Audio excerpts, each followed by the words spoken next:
നമസ്കാരം friends, Elson vlogs Kochi. ഞാനിന്ന് ഈ വീഡിയോ ഇട്ടിരിക്കുന്നത് ആൾക്കാർ ഞെട്ടിപ്പോകും.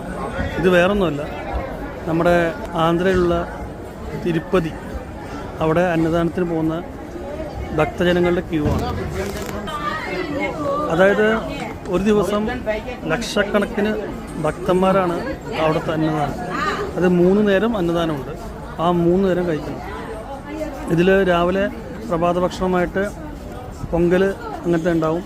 ഉച്ചക്ക് നല്ല അടിപൊളി ഊണാണ്. വൈകുന്നേരം ചായ ഉണ്ടാവും. പിന്നെ രാത്രി അതിൻ്റെ ഡിന്നറും, അതായത് ഈ ഊണൊക്കെ തന്നെയാണ്. അപ്പോൾ അവിടെ പോകുന്ന തിരക്കാണ് ഈ കാണുന്നത്.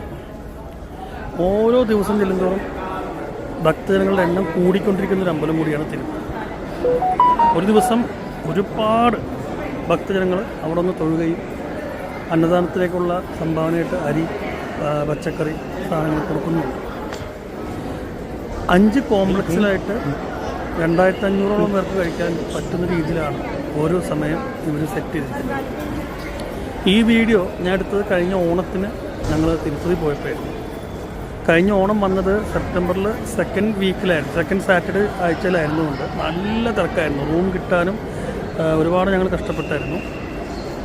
ഇവിടെ ഒരു പ്രത്യേകത എന്ന് പറഞ്ഞാൽ നമ്മൾ മുൻകൂട്ടി ബുക്ക് ചെയ്യുക. ദർശനത്തിനൊക്കെ 2 മാസം മുമ്പ് തന്നെ ബുക്ക് ചെയ്താൽ മാത്രമേ നമുക്ക് ദർശനം കിട്ടത്തുള്ളൂ.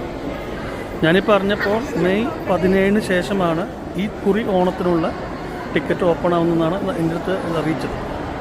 അപ്പോൾ ഈ വീഡിയോൻ്റെ താഴത്തായിട്ട് തിരുപ്പതി പോകാൻ ആഗ്രഹിക്കുന്ന ആൾക്കാരുണ്ടെങ്കിൽ അവർക്ക് ഞാൻ കോൺടാക്റ്റ് നമ്പർ ഇടാം. അദ്ദേഹം നിങ്ങളെ വേണ്ട എല്ലാ കാര്യങ്ങളും സഹായിക്കും. റൂം അടക്കം, പിന്നെ ട്രെയിൻ ടിക്കറ്റായാലും ദർശനത്തിന് ടിക്കറ്റും അദ്ദേഹം നിങ്ങൾക്ക് ചെയ്തു തരുന്നതാണ്. അപ്പോൾ എല്ലാവർക്കും എൻ്റെ വീഡിയോ ഇഷ്ടപ്പെടുന്നു എന്ന് ഞാൻ വിചാരിക്കാം കേട്ടോ. ഈ വീഡിയോ കാണുമ്പോൾ ഉണ്ടല്ലോ, നമ്മൾ ഒറിജിനൽ തിരുപ്പതിയിലത്തെ ഒരു വ്യൂ ആണ് കാണിച്ചിരിക്കുന്നത്. ഇതാ